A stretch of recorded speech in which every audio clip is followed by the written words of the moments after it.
We have ignition.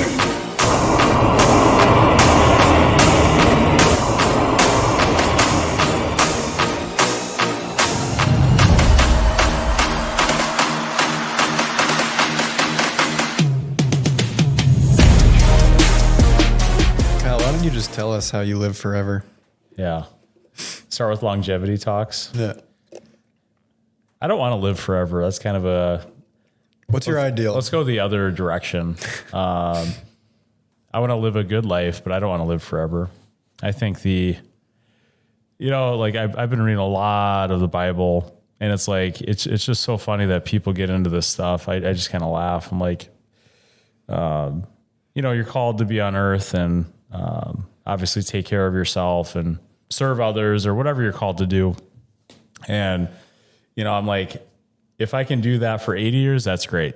If I can do that for 100 years, okay. I don't know, man. It's like we have no control in the end, right? Do we? So I think a lot of the stuff that's being said out there is goofy. I think it's non faith-based stuff is what I will say. So what do you think?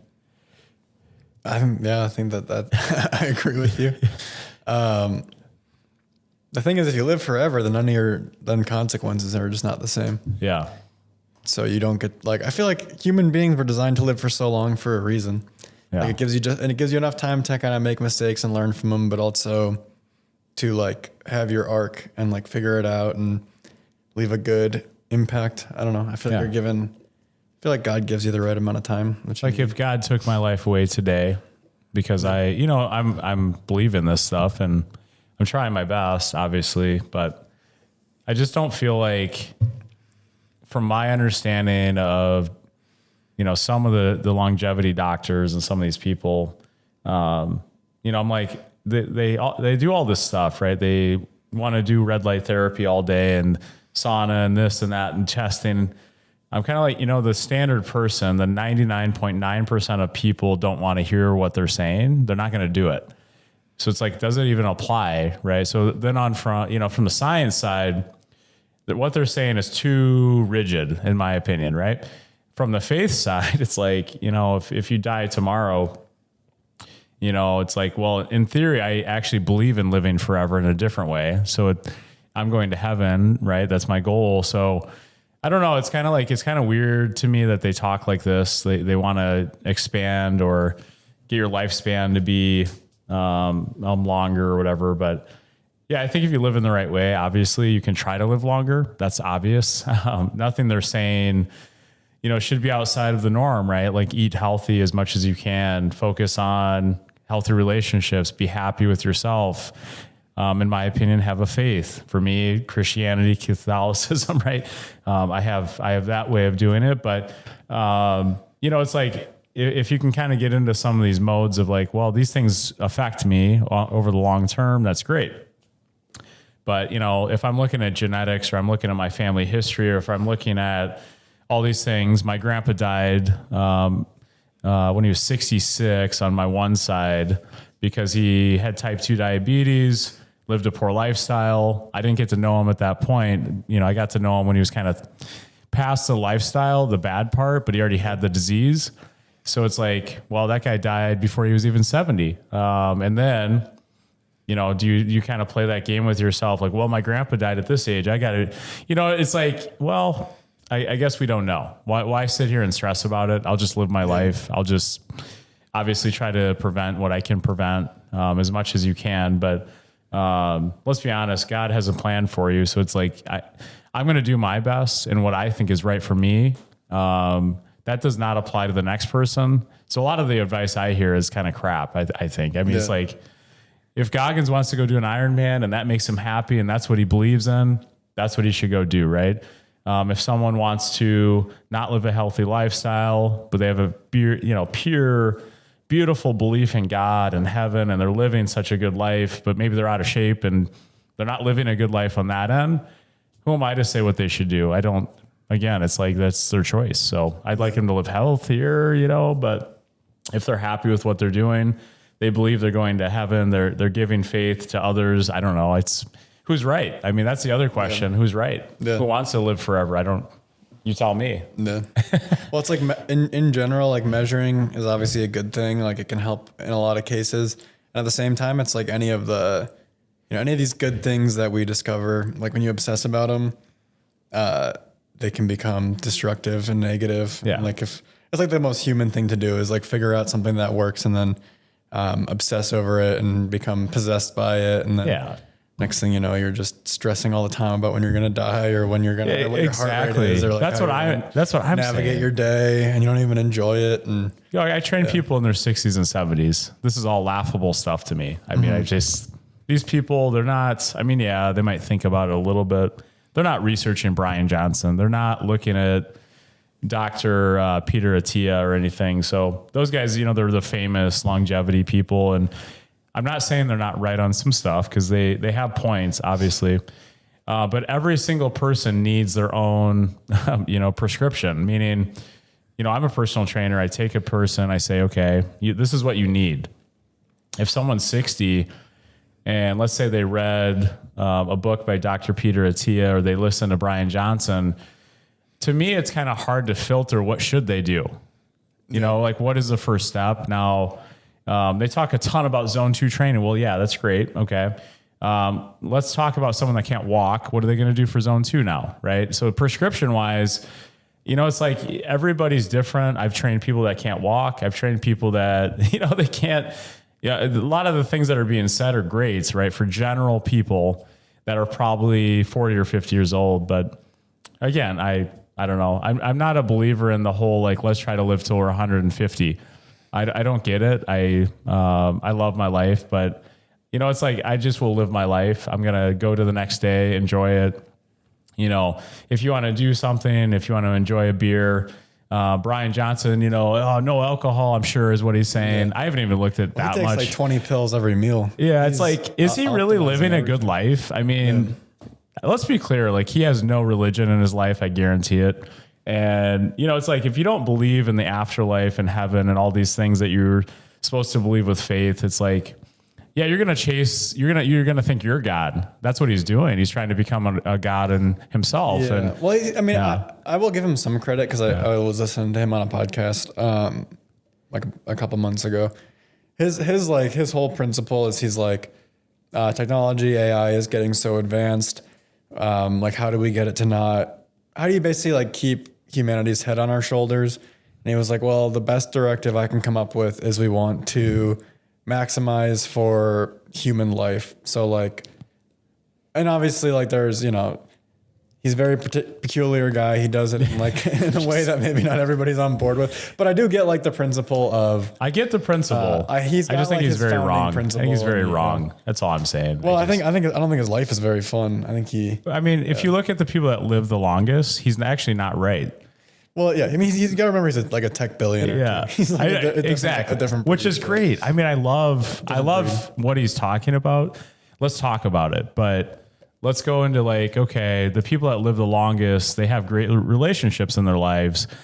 I don't know if that has anything to do with taking a bunch of pills at dinner. Yeah. It's like that person that's happy has relationships, all the things that have been proven in long-term studies. I'm like, I don't know. I mean, again, physically and all those things. Yeah, I want to stay as fit as we can kind of thing. But I think we dive too much into thinking we're God. We're trying to control all these variables, which I'm not saying you can't do some of that. You can do a little bit of that, because there are product supplements out on the market that absolutely don't work. And people like Brian Johnson will try to sell them to you and they don't work. They've been proven to not work. They're over and over and over. It's like, that's what concerns me as people then get into the things he's doing, supplements, all these things. They think they work. And I'm like, I looked at just a picture of him the other day and I'm like, I think I look a lot better than him. And, I'm just going to call him out. Like, I don't know if you're living a great life. I have no idea what you're doing, but why don't you just try to relax about the whole thing, right? Live a normal life. Just don't worry so much about all this stuff because to me, it's like, if you're singularly focused on that one thing about living a long life, that's great. But what about all the other things you should be focused on in your life? I have too many things to kind of think about every day to worry about how long am I going to live. I'm 40 years old. if I'm thinking about that every single day and all the things I'm doing, or like, I just want to live till I'm 100, I think that's not a life I want to live. So again, I think he's doing it for a reason. Dr. Peter Attia is way different than him. I think he's more like somewhat reasonable about everything he says. I think he makes more sense. But again, it's like, he's just saying cardio, workout, strength train. Obviously those are things that I would say more aligned with Dr. Peter Attia. So yeah, strength train, cardio, but you don't have to do excessive things. I said this in our previous podcast. You don't have to do 20 hours a week. You can do 2 or 3 hours a week and live a longer life. So it's like, again, it's, people try to weave into their own ways of doing things and think everyone should do it. It's not true, right? So the science and the research is clear. If you want to do 10 hours of something, that's great, right? And that's anything. That's academics. That's working out. That's whatever, right? Riding horses, right? If you freaking love it, do it, right? That's what you should be doing. So I think people get too focused on some of the stuff that doesn't actually impact them as much as they think. Supplements are one thing that I think impact people way less than they think. And, they're taking pills. I'm just like, what are you doing? You're just wasting money. Other than a few supplements, like I don't get it. Like, what are you doing? Again, it's like, okay, we're playing this game. We think AI is going to solve all these issues. That's great. People have lived to 110, 113, and I've read about them. I've studied this stuff. Some of them are terribly unhealthy. So again, it's like, I don't know if he even realizes that if he's read about this stuff, but some of these people, it makes no sense. They're not living the life like he is, and they're living to 110. So again, it's like, I'm not really sure how this science will come out. If Brian Johnson lives till he's 130, and all the research comes out and everyone wants to do it, that's great. But yeah, I'm not as concerned about that stuff. It's like, if I live a good life, if I focus on the right things, I'm not going to excessively sit down every day and worry about it though. Not going to take 20 pills, People love to plan because it gives them a purpose. I think like a lot of the time people who don't have, like, they're not sure like what their purpose is or what kind of motivates them. They just like default to making their purpose planning. Yeah. And like logistics. And, that makes a lot of sense. Yeah. And like, dude, I'm at my happiest when I don't do any planning more than like a couple days out. Yeah. Like when you literally just when you're just like living in your life, you're lucid, you're just kind of going through each day. And like investing each day in like what's motivating you. But like, obviously like generally having a positive trend and being motivated every day, but not worrying about like the outcomes in a year or in 10 years. And like, it's like, there's so much people stress about that is many decades away and not always super controllable. Which is crazy to me. Yeah. It's like people are worried they're worried about college. They're worried about retirement. They're worried about their kids' college. Yeah. Like, it's good to know that these things matter, right? And they exist and make like good foundational choices. It's good to know, but not worry about it. But yeah, not like focus a little bit on it, but not like excessively, right? Yeah. Yeah. It's going to take like 10 years to even actually build that foundation or build those things out. And it's like, if you're spending those 10 years worried about the result, you're not going to actually build the foundation or build the skills or or even just like enjoy the journey. So you got to enjoy the journey. Relax. Enjoy the journey is the key. Relax a little bit, enjoy every day. Yeah. I think you and I do a good job of that. I mean, in my experience being around you, Goggins, it's like, again, there's some days are harder than others. That's just the truth with any human, right? But let's say you could live, you knock on God's door, you say, okay, I'm going to be this age when I die. God tells you, bam, here's your number. Yeah. And you're like, oh, shit. Like, I got 10 years or whatever it is, right? Because car accidents kill people. Things that are unseen kill people. Mm-hmm. I mean, am I going to sit here and worry about that? If God told me you have this many years left, of course it'd be, would you worry more? Would you live differently? I don't know. Again, it's like, that's a great way to say it. Cause I think just enjoy every day, honestly, wake up every day, enjoy it. There's also like, there's excess, right? Like you can live in a way that's actually going to cause you to die earlier. That's the other end of all this. But I would say like, as long as you're living a good life, you're living solid life, right? You're drinking a little bit of alcohol because maybe you enjoy alcohol. Maybe it's something else for you. I don't know, right? You got to be able to manage this and be able to kind of work around it as much as possible. Yeah. Cause if you live such a rigid life that nothing you like is actually happening in a given day, it's not really a valuable life. It's like, what the hell am I doing? Right? Like humans are supposed to somewhat enjoy what they're doing, right? There's got to be happiness. There's got to be, relationships are supposed to be good. Right. So I think that's an interesting point that, people do focus too much on the 10-year out or 20 years out. The retirement thing, that's a real thing too. I've heard people talk about some stuff about retirement. I don't really sit and ever worry about retirement because it's like, one, if it happens, whenever it happens, I'm happy about that. But I'm really just enjoying what I do now. So it's like, why would I want to stop? I mean, I might want to stop at some point, but I don't really see that happening anytime soon. And work is purpose, right? There's a lot of times people say, just want to get out of work and go do this other stuff. And that's great. But I've trained a lot of retired people, and it's interesting. It's like, it's kind of hard to find purpose when you don't have work. So a lot of these people struggle with that, right? They're trying to work their way through that. No. So to me, I'm not in a rush to like end work. That's not necessarily what I would say. I'm more in a rush to like, hey, if I don't feel like going to work, I don't have to. No. But if I want to go to work, I want to go to work, kind of thing, right? And if I'm 70 years old and I'm still like, hey, I want to show up, I want to do something, I think I'm going to be a better person and feel better about myself than if I say, well, I'm going to stop working when I'm 50 and let's see what happens, right? So I don't know if that plays off what you were talking about, but it's kind of where I'm at, I guess, with all of it.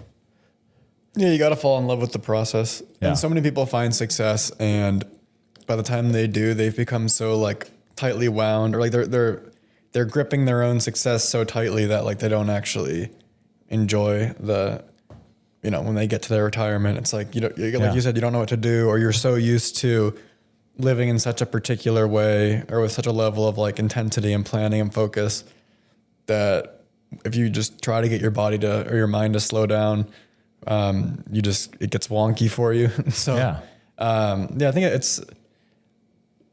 I don't know. That's kind of the beauty of the journey, is like just figuring all that stuff out for yourself and finding the experiences that bring you meaning and feel valuable to you. Not worrying too much about measuring them or where you stack up to others, and more so just finding a sustainable lifestyle that you can get up each day and be excited about what you're doing. Yeah. Kind of like this podcast, right? Yeah. It's easier said than done too. You also, you got responsibilities and people that rely on you, and your own expectations of yourself that those are still important to motivate you. But it's all about balance and keeping it in check. Yeah. I think what you're saying too is like, okay, with balance, I think people sometimes get excessively focused on retirement, for example. So, like everything they do, they're so focused on retirement and work, and I got to make this much money and I got to get this much when I'm 60 years old. And they kind of go down this list, right? They're chunk away. And then let's say they miss, half of their kids' things because I'm just a little bit too busy. I got to work. I can't go to that. Well, okay, let's say now the kid is 18 years old. Okay. Mom or dad or whoever it was trying to make all this money, focus on retirement. And then they look back and they say, oh shit, I guess I missed 50% of that kid's events, or I wasn't at that baseball game, was never at the concert. I was never here. I was never there. They look back and they say, was that worth it? And it's like, I think that's where a lot of people get, actually. Very successful people, they skip all these things, not because they don't want to be there. I'm not saying that. But they can't be there. They can't be at these events for their kids. Your kids will remember that forever. And I think that's the bigger point. And I've dived in a little bit in parenting and fatherhood and some of this stuff. And I've talked to enough people. I've read enough books. I've researched this and now I've lived it. I know a lot about this. I really think where parents miss a lot is they're not at their kids' events and they don't realize how much that matters. While they think they need to make a ton of money and their kids care about money and this stuff, they don't.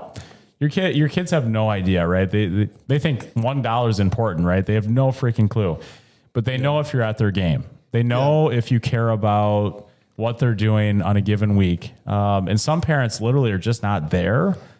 and look at the impacts of our country. I really think, let's dive into this for a second. It's like, I see a ton of people who are not around their kids enough. They're not really going to the events way maybe they should, right? And all of a sudden, their kids start having issues, or they start doing things that maybe the mom or dad didn't want them to do, right? And you're like, I wonder why that happened.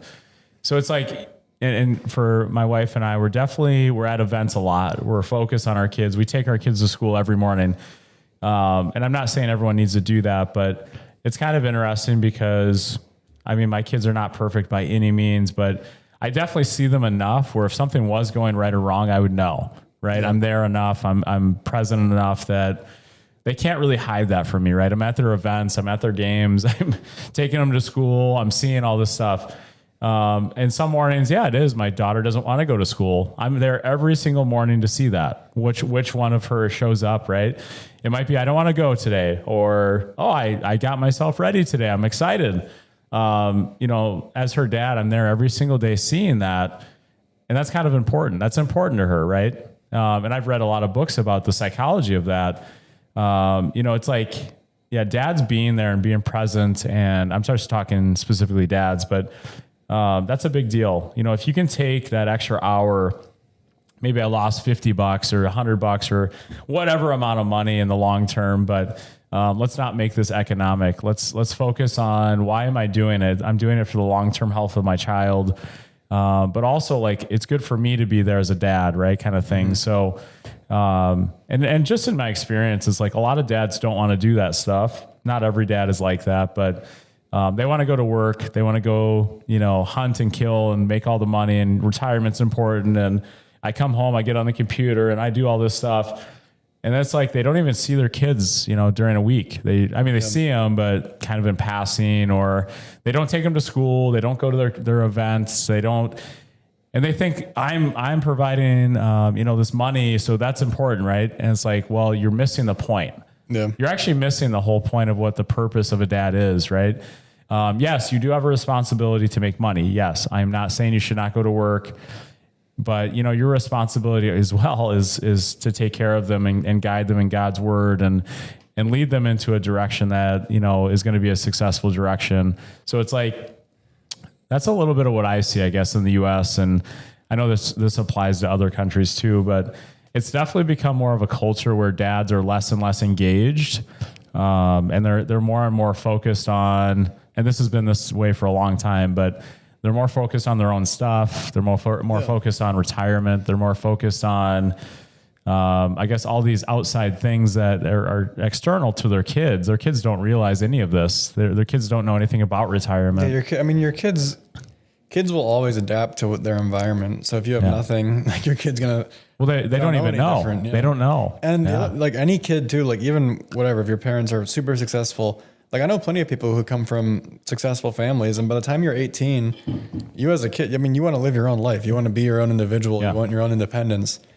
You don't really care that much. You appreciate what your parents do, but like, it's not like by the time you're in your 20s, it's like, okay, I'm still going to go out in the world and try to figure out my path and find my pursuit and my calling. So like, and people get so wrapped up in wanting to provide, like you said, but it's a beautiful thing. It's a great thing to be able to provide for your family, as long as you can still show up and be present in other ways. Well, I think that's where people miss. It's like, again, part of our responsibilities as fathers is to provide. But I think what's happening a lot, and I've read studies, I've read books about this, and again, I'm not in every household, so I'm just kind of saying this based on some stuff I've seen, and then I kind of find myself in these positions of like, what do I do when I go home, right? Like, so I'm going to apply this to myself and make sure that I'm not looking at myself in the mirror saying, oh yeah, I'm doing it all perfect. 'Cause I'm not, right? I look at myself in the mirror. I'm like, dang, I should have done that better today as a father. And a lot of times what I reflect on is making sure in the morning, like, and I actually just read this the other day. So my one daughter, sometimes she just doesn't want to get up and go to school. I'll be honest. Like, this is just how it is. And, I read this little thing on it, and it said, maybe there's a little bit of opportunity there. She doesn't want to go to school, and maybe you should just like take a minute and just kind of hang out with her, sit by her, kind of let her go through her little minute of whatever. She doesn't want to wake up, do this, do that. And so I tried that the other day, and it like kind of worked. I just kind of sat there, just go, oh, okay, you don't want to go to school, okay. Just kind of chilled with her, right? So kind of used some of this, some of these techniques that I was reading about. And most dads would not be there for that. This is just how it is in the US. Most dads are gone. They're doing whatever at 8 a.m. in the morning. So I just feel like blessed that, one, I changed my career and life a little bit to be there, because I could not always do this in the past. So I'm like, I'm just kind of lucky to be around this. Now, the morning is crazy, right? Your kids are flying around. You're trying to get them to school. And a lot of times, I'd say like 90% of the people that are dropping off their kids are moms. Mm-hmm. My wife and I are usually the ones going together. Sometimes Katie doesn't come, so I take them. So really, like 5 days a week, I'm actually a big part of this. And I'm like, I'm just kind of lucky. Like I'm so glad that I decided to be a part of this, right? It's annoying sometimes. It's tough sometimes. It's kind of a natural sometimes for a father to be a part of it, because moms are better at the nurturing. But it's just like, wow, I get to kind of learn through this stuff, right? Yeah, it's awesome. And I'm actually getting better myself. I'm looking in the mirror like, I kind of messed up this morning, right? And I'm like, I'm kind of talking to myself and kind of figuring out a father, hey, where did I rate today? Was I a 50? Was that an A, a B, or C? I honestly do that some days, because I'm like, man, I kind of had a bad day as a father. I look at myself, I'm like, I gotta improve, right? And again, it's like, this has nothing to do with, myself. I'm not trying to improve myself as far as physical or mental or anything. I'm just like, I got to get better with how I approach that situation with my kid. That's that's what goes through my head a lot of times, outside of work, outside of some situations with working out or whatever, right? I'm like, let me go home and be a better father today. And it's like, I don't know how many dads are thinking like that. Some are very not present. So it's like, if anyone can just hear this message and say, you know what, it's okay. Like, you had a terrible day. Your kids are screaming, you had a bad day, or yelling about something. Just kind of refresh, right? Hit the refresh button, take a deep breath, come back the next day and see what you got, right? See if you can improve something, see if you can, So like, again, my situation is kind of interesting, because I really feel like I took my career into a different position to kind of be a better father. And some days that's hard, because I naturally feel like I should go to work and just be there. And I'm like, some days it's like, why am I here doing this stuff with my kids? Because it's kind of tough. But then I'm like, you know what? This is worth it. It kind of teaches me a lot, patience. It teaches me all these little things that I don't think I would have had. And I'll be honest, like, my dad wasn't like doing that when I was growing up, right? He was off to work. And this is our culture. This is all dads. Let's get to work. Let's make money. Let's whatever, right? At least in the men that I know. Maybe I'm talking to a wall here, but it's like, that's just what I know. I think that's a common theme. So I think you should go work your ass off as a man. You should make sure you are providing as much as you can, but don't miss your kids' life. Don't miss the growing up phase. Don't miss a conversation you could have had. Also every night. And again, not everyone has to do this, but I carry, and this is crazy, I guess, but I carry my 8-year-old to her bed and I lay her in there. I carry my 6-year-old to her bed and lay her in there. I get my face right on their face and, basically just say a little prayer and just say a few things. And sometimes a daughter might say, hey, they might say something and want to talk. Mm-hmm. And again, I rarely, at least in my experience, have rarely seen a person who talks about this. So it's really invaluable to have like that little bit of extra time right before they go to bed. And I didn't even realize how important that was to them until I went to a trip. I went on a trip actually 2 years ago with Katie. So I went to Montenegro. Okay, so I get back from that, and then I hear like, oh, they kind of miss like you carrying them to bed and like being a part of that very last thing of the night was dad usually. Yeah. And you were gone for a week. They didn't have that. They were like, and then if I'm not there on, let's say I do something and I get home a little bit late, my daughters ask, where's dad? Mm-hmm. Why isn't dad carrying me to bed? Why isn't he? They love that. And I'm like, I kind of missed that. I didn't even realize that point. Does that make sense, Matt? It's like, No. I didn't even realize how important that was. I just did it because, just like, that's a good thing to do. I just really like, my daughters enjoy it, but I didn't realize in their heads, that's a very big deal. No. And, that's what I'm saying is don't miss those big things that they seem so little. Me carrying my daughter to bed, giving her a kiss, being right there for her right before she goes to bed. Again, I kind of overlooked it sometimes. Like I did it because I thought, that's cool. No. And then it was like, no, this is what they expect. This is what they love. This is what they want at night. Like, you kind of like it. You're even like you kind of like say to yourself, wow, I didn't even realize what a good job I did. I didn't even like, wow, that was kind of luck, right? You didn't realize you get lucky sometimes, like, anyways, it's, it's stuff like that, like be there. And sometimes things surprise you. And one other thing, and sorry, I'm talking a lot, Goggins. I'm sorry about that. Oh, you're just riding. I'm sorry. Keep going. One other thing that I want to kind of speak on as a father and just like some of the stuff that I've seen is, so my daughters, they play sports, they do a lot of stuff, school, obviously. And rarely do I talk about how did they do in a game or, like we'll talk about school, but I'm not really like talking too much about the end result. I'm just kind of, okay, how's it going? I ask them questions, see if they like it. What's going on? How can I help, right, with this or whatever?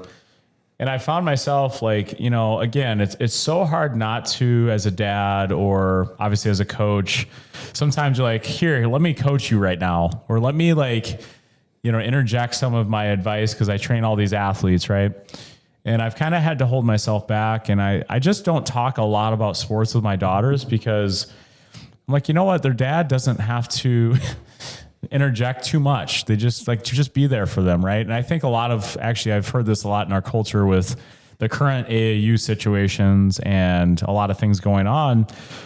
Dads are trying to be too much coach, too much this, too much that, maybe not just like focusing on their daughters or sons enough and making sure they're okay, kind of working with them on some stuff outside of sports. Right. Again, it's like we can kind of get too focused on, I guess, the result of what we want to be better. So as dads, you want your kid to be the best athlete. You want them to be the best student. You want them to be, and you kind of like dial into that too much and you don't really focus on the things outside of those factors. And I've really had to be careful, and my kids are young. So like, I'm not really having to deal with it too much yet, but I'm already seeing the separation of like, okay, do I talk to my 8-year-old about that soccer game and what I kind of want her to do better? Or do I just kind of like, okay, that's awesome. You loved it. You had fun.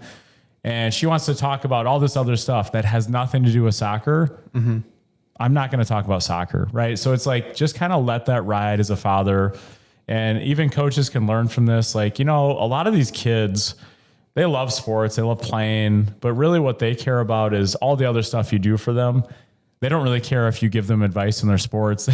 Again, it might help, but it might hurt too, right? It might push them out of the sport because you're riding them too much. You're focused too much on one given sport or academics or whatever it may be. And it might be good in the short term. You might like push them in a certain way, but it might in the long term drive them away from the sport, or it might in the long term cause issues with academics. They're like, dang, my parents or my dad is way too hard on me on this stuff and I hate it. Right. So it's like, you got to be careful with all the stuff you do. And obviously kids are resilient, but, I guess that was a long-winded way to kind of talk about all that stuff, but what do you want to add there, Goggins? Yeah, I think it's just so much of like the parenting, I think also depends on the kid. Yeah. I think like in the world, I mean, like just looking at my childhood, you get so much feedback about academics from teachers and about sports from coaches and about like social things from friends and like, or siblings. But I think like for the parent, the one thing that you are like really uniquely positioned to do is to like help your kid feel safe and like protected, and also just help your kid make sense of stuff that they ask about, right? So like, obviously I'm not a parent yet, but to me, I think those are like if I were able to raise kids and they could say like, I felt safe and secure because my dad was there, he was present, and he helped me make sense of the things that I didn't understand. I think like that if you can just do some of that, I think you're already like doing a great job as a parent, just being there and helping your kid feel that security. Cause like they're not going to get that anywhere else. They'll get more information than they know what to do with from so many other adults and peers, but very rarely will they have like a role model or a parent who like outside of, their mom and their dad who will just help them feel that, I think, like security. So, and then that's cool to hear like with your daughters that like it's the end of the day, like going to bed is like a really meaningful moment. Cause that's like where they probably feel that like security and like the, like everything's good. Like the world is okay. I can rest. I feel like you're reading my mind, Goggins. So I used to tell Amelia and Josie, Addison sleeps in a different bedroom, but anyways, tell her as well. I used to tell them that stuff like, hey, I'm here. Like dad is for, I'm going to keep you safe. I'm going to keep you, secure. I'm going to, do all those things. And I say that to them, not just like expect them to understand it. And so they kind of know like I'm the protector. I'm the safety. I'm whatever it is. Right. They know that now. Right. They even like say it back to me sometimes now. Or like when there was a tornado thing that happened about a month ago, tornado warning, right? We go in the basement. They're like, oh yeah, daddy will keep us safe. And mommy's, obviously going to focus on a little bit of the different side of it all. But like mom's also there for a little bit of safety. Not getting me wrong here. Don't take me out of context on the podcast, but, if someone wants to take us out of context. Well, everything I said is just, just throw it all anyways. Mom is there for good reason too. It's just like, dad is safety, dad is protector, dad is all those things. Right. And luckily, like my wife says that too, right? Like she'll tell my kids that, like making sure they hear that. Cause it's like, we're not fighting for roles, right? Like my wife says, oh yeah, that's what you are. Right. So I think that's a big deal to have a wife that actually like agrees with that and like aligns with that, because let's say a dad doesn't take that role. Mom tries to take that role. Again, I just think God made us in a certain image, right? Like men are bigger, they're stronger, all those things, right? So we should take that role and run with it and actually use it to our advantage for our kids, right? Because I've said that to my kids many times, like making sure they understand they're safe with me. Let me go back to the sports side, because maybe more parents need to hear this. Safety is a good word. Security is a good word. But I'm going to love them no matter what they do. If they have a bad game, this is what I was saying. I totally know parents that are doing this. Their kid had a bad game and they come over to parents, quickly talk briefly, and they get in the car. What do you think happens in the car, Goggins? The parent tells them everything they did wrong. The parent tells them everything they did wrong. Yep. What I've learned, and this is on my coaching side, but also my father's side, and as an athlete in my past, I don't do that one. Like I don't really talk to them what they did wrong. I just literally take them and say, you know what? Did you have fun? Did you enjoy that? Did you, everything, did it go well? What do you think? Mm-hmm. There has been games, and I'll ask my daughter this question, and I don't base my love on anything performance wise. Nothing, it's like but this is a big problem in our society. So I'm just going to hit on this for a second. The way kids feel sometimes is their parents are basing the love they have for them based on their performance and result. You went here for school, I love you more. They feel that way. You did this way in a school, in a game, whatever. Oh, my parent loves me more. They act like that. That's how they act. So that's, I guess, the action that, a kid associates with happiness and love me more, right? They might not say that, but that's how they feel. Anyway, so it's funny, like, my daughter might have a terrible game, in my opinion, but again, I don't really care. They're young. But, it's like, oh, did you have fun? Did you enjoy it? Did you, what'd you feel out there?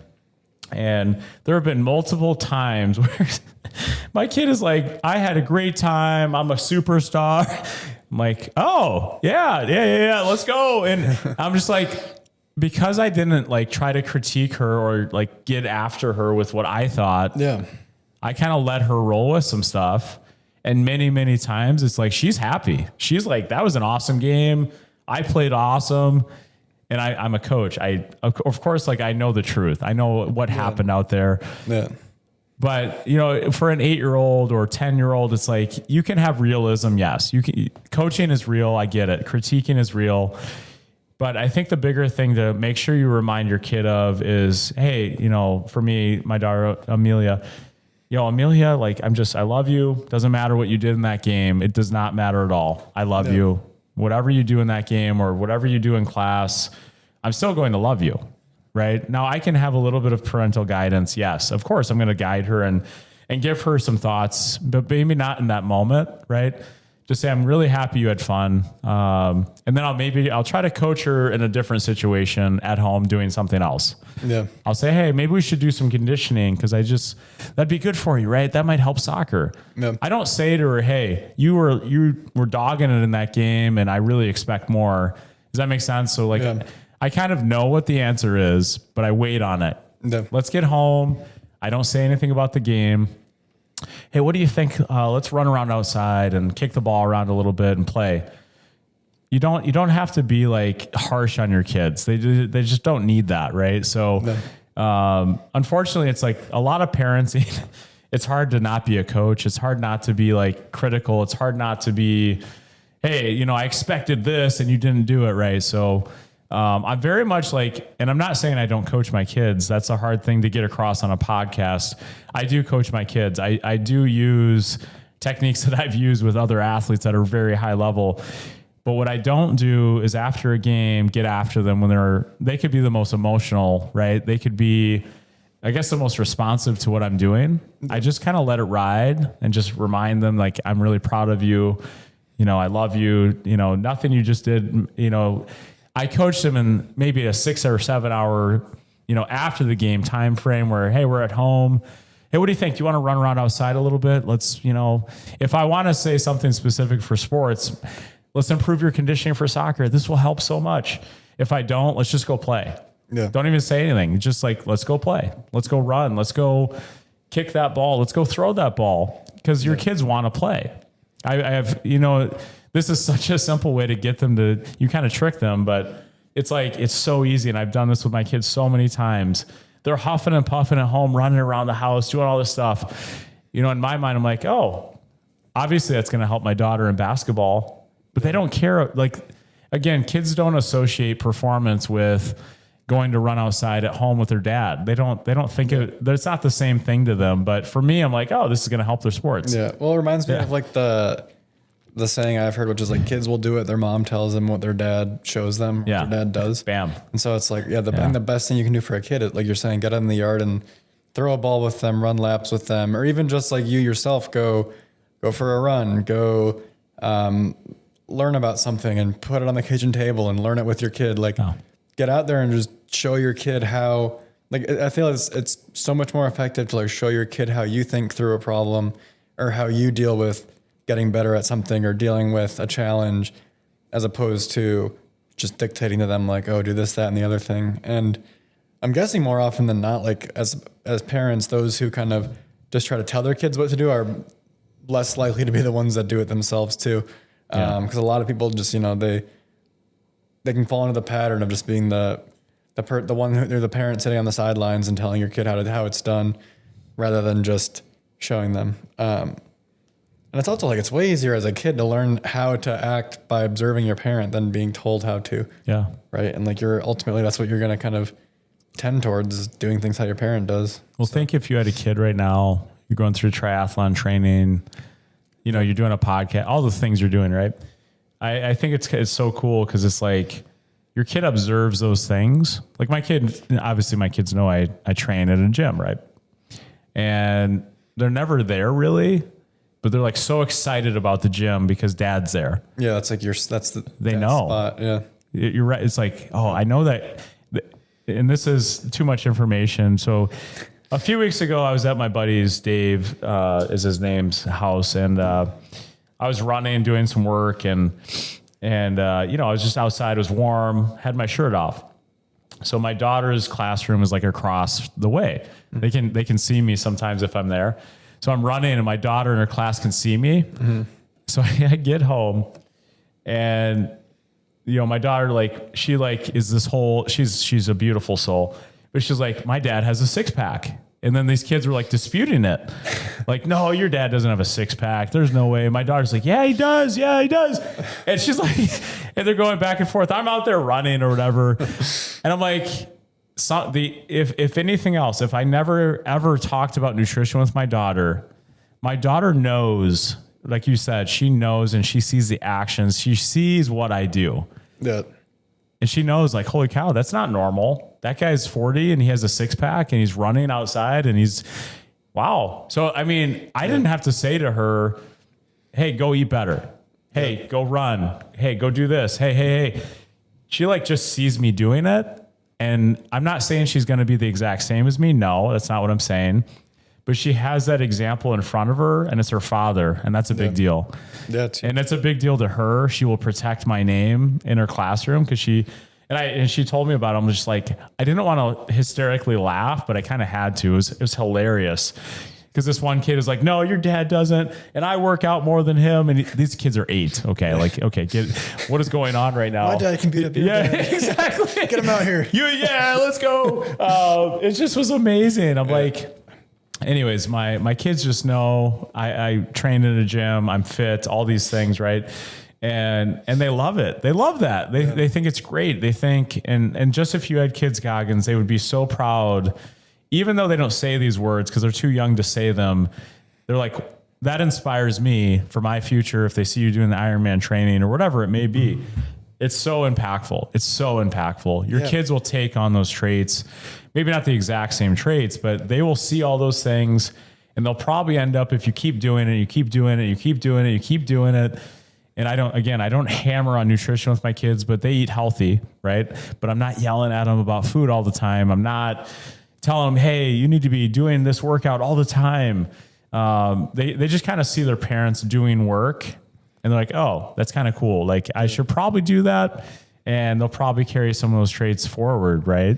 Totally. It's amazing. I remember that when I was a kid. Like I remember going to my dad's office and thinking it was like, you go downtown, you're like, oh wow, this is like such a cool place. And I remember even being like a little kid, like roughhousing with your dad and being like, oh, like my dad's arms are so big. Like he's just so big and strong. Like they're almost like otherworldly. It's like, because as a kid, like you're, just, wow, look at this big, strong guy that protects me. It's like, it's meaningful. And it gives you a sense of just like role model, but also just like security and like your dad or your mom's, but especially like for young boys too, I think your dad, like just seeing his model in the world is like, it's something that you're just naturally going to have as your kind of something that you want to aspire to. Right. And think something that you want to take the good parts of and like reflect in your own life. So I think it's cool. I love that. Yeah. It's good stuff. I think it's about 2:30. What do you think, Goggins? We got to run. This poor guy, he's working his tail off. Work. Measure. I'm acting like I'm working, but Goggins is actually working, I'm just here chilling, just hanging out, having a good time. No. I gotta do more of what you're doing, Kyle. Yeah. You do. Come on, man. Let's go.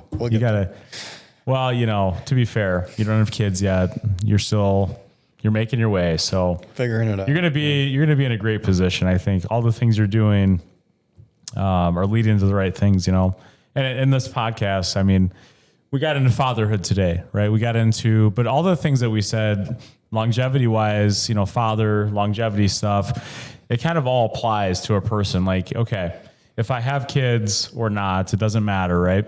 Yeah. If I can live in a way that's positive for the world, for me, it's, helping my kids as a father. But for you, I think you live in a way that it helps other people get better. You're training the way you think, the way you're trying to get after it.